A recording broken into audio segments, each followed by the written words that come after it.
درمیان قار دریا تختہ بندم کر دئی، باز بھی گوئی کہ دامن ترمکن ہوشیار باش. پیٹ ہمیں لگا دیا، شہوت ہمارے ساتھ چمٹا دی، پھر کہتے ہیں دیکھو سیدھے رہو. لیکن یہ سب کچھ جس کے ساتھ لگی ہوئی تھی، اس نے جب وہ سیدھی زندگی گزار کر دکھائی، اب حجت قائم. بات سمجھ میں آئی؟ اچھا، رسالت کس لیے تھی؟ حجت قائم کرنے کے لیے. اسی کے لیے دعوت، اسی کے لیے تبلیغ، اسی کے لیے تلقین، اسی کے لیے نصیحت، اسی کے لیے تذکیر، اسی کے لیے انذار، اسی کے لیے تبشیر، اسی کے لیے امر بالمعروف، اسی کے لیے نہی عن المنکر. صحیح؟ اچھا اب سوچئے، اگر رسالت کا مقصد تھا انسانوں پر حجت قائم کرنا، تو کیا انسان ختم ہو گئے؟ پھر رسالت کیوں ختم ہو گئی؟ آپ چونک گئے ہوگے، عقلی بات ہے کہ نہیں؟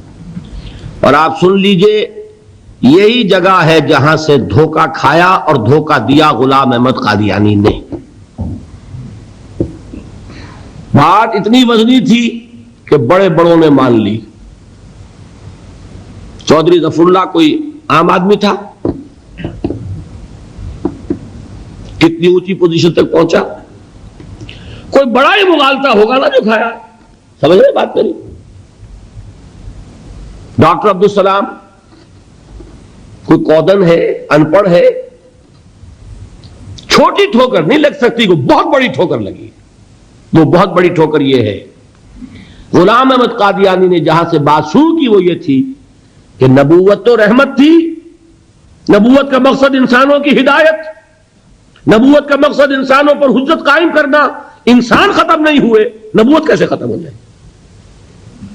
یہاں سے بات چلا کے پھر اس نے اپنی نبوت کا دعویٰ کیا. بات سمجھ میں آئی؟ پہلے آدمی کو سٹیج تیار کرنا پڑتا ہے نا، تمہید باندھنی پڑتی ہے. تمہید تھی، تمہید وزنی تھی، لیکن جواب غلط تھا. صحیح جواب کیا ہے؟ اللہ نے ہدایت کامل کر دی محمد پر صلی اللہ علیہ وسلم. اس ہدایت کو محفوظ کرنے کا ذمہ لیا خود. انا نحن نزلنا الذکر وانا لہ لحافظون. اب کام رہ گیا دعوت اور تبلیغ اور اتمام حجت. یہ حضور کے بعد لازم کر دی امت محمد پر. اب جواب صحیح آیا، نبی کی ضرورت نہیں. نبی کی ضرورت کب تھی؟ جبکہ ابھی ہدایت کامل نہیں ہوئی تھی. ابھی تو انسان کی ذہنی استعداد اتنی نہیں ہوئی تھی کہ کامل ہدایت دے دی جاتی. ایک بچہ ہے پرائمری کا، اسے آپ فلسفہ پڑھائیں گے کیا؟ اس کو پی ایچ ڈی استاد رکھ دیجئے، کیا وہ اپنا علم اس کو منتقل کر دے گا؟ اس کی اپنی استعداد بھی تو چاہیے کہ نہیں؟ ہاں وہ ایم اے کر چکے گا تو فلسفہ پڑھائیے اس کو. تو نوع انسانی بھی تدریجاً ارتقائی مراحل طے کر رہی تھی. حضرت مسیح کے الفاظ موجود ہیں انجیل میں آج بھی. لاسٹ سپر جو تھا، جس کے بعد ان کے کہنے کے مطابق ان کی گرفتاری عمل میں آئی، اس میں انہوں نے کہا تھا کہ مجھے تم سے، اپنے حواریین سے فرمایا تھا کہ مجھے تم سے ابھی اور بھی بہت سی باتیں کہنی تھیں، لیکن ابھی تم ان کا تحمل نہیں کر سکو گے. میں اپنے باپ، آسمانی باپ کے پاس جاؤں گا تاکہ اس کو بھجواؤں. وہ ہے محمد الرسول اللہ صلی اللہ علیہ وسلم، جن کی بشارت دینے کے لیے حضرت مسیح آئے. وَإِذْ قَالَ عِيسَىٰ لِقَوْمِهِ يَا قَوْمِ لِبَنِي إِسْرَائِيلَ يَا بَنِي إِسْرَائِيلَ إِنِّي رَسُولُ اللَّهِ إِلَيْكُمْ مُصَدِّقًا لِمَا بَيْنَ يَدَيَّ مِنَ التَّوْرَاةِ وَمُبَشِّرًا بِرَسُولٍ يَأْتِي مِن بَعْدِي اسْمُهُ أَحْمَدُ. معلوم یہ ہوا کہ انسان جب میچور ہو گیا ذہنی اور فکری اعتبار سے تو الہدا دے دی گئی. یہی وجہ ہے تورات کی حفاظت کا ذمہ اللہ نے نہیں لیا. سوچا کبھی آپ نے کیوں؟ کیا تورات اللہ کی کتاب نہیں تھی؟ اور اللہ اس کی حفاظت کا ذمہ لیتا تو کیا اس میں تحریف کر سکتا تھا کوئی؟ پھر کیا وجہ ہے کیوں نہیں ذمہ لیا اللہ نے؟ اور برا نہ مانیے، اگر اللہ نے قرآن کی حفاظت کا ذمہ نہ لیا ہوتا تو قرآن محفوظ رہ جاتا. ہم ان سے بڑھ کر تحریف کرتے. ترجموں میں ہم نے تحریفیں کی ہوئی ہیں، تفسیروں میں ہم نے تحریفیں کی ہوئی ہیں. خود بدلتے نہیں، قرآن کو بدل دیتے ہیں. ہوئے کس درجہ فقیہان حرم بے توفیق.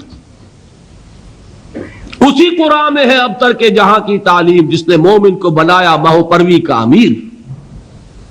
یہ سب کچھ تو ہم نے کیا کہ نہیں کیا؟ ہاں، متن کا پر ہمارا بس نہیں چلا. کیوں؟ اللہ نے ذمہ لیا ہوا. اللہ ذمہ لیتا تورات کا تو اس میں نہیں ہو سکتی تھی، انجیل میں نہیں ہو سکتی تھی. اب یہ ترجیح جو قرآن کو دی کیوں دی؟ اہل منطق کہتے ہیں ترجیح بلا مرجح، بغیر کسی سبب کے ترجیح دینا تو ظلم ہے.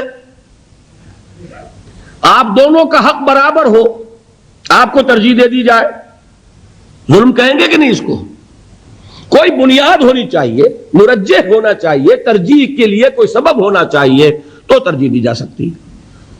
تو یہ ترجیح بلا مرجح نہیں ہے. مرجح یہ ہے تورات ابھی انٹرم پیریڈ کے لیے ہدایت نامہ تھا، انجیل ابھی درمیانی عرصے کے لیے ہدایت نامہ تھا، ابدی اور کامل ہدایت نامہ آنے والا تھا.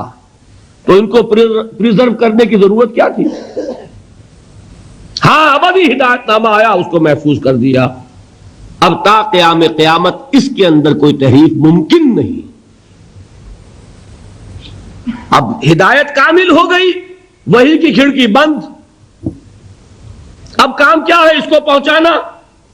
محمد نے پہنچا دیا امت کو صلی اللہ علیہ وسلم. اب امت کی ڈیوٹی ہے تا قیام قیامت اس کو پہنچانا، ہر انسان کو پہنچانا. نہیں پہنچائیں گے تو انسانوں کی گمراہی کے ذمہ دار عدالت خداوندی میں مسلمان شمار ہوں.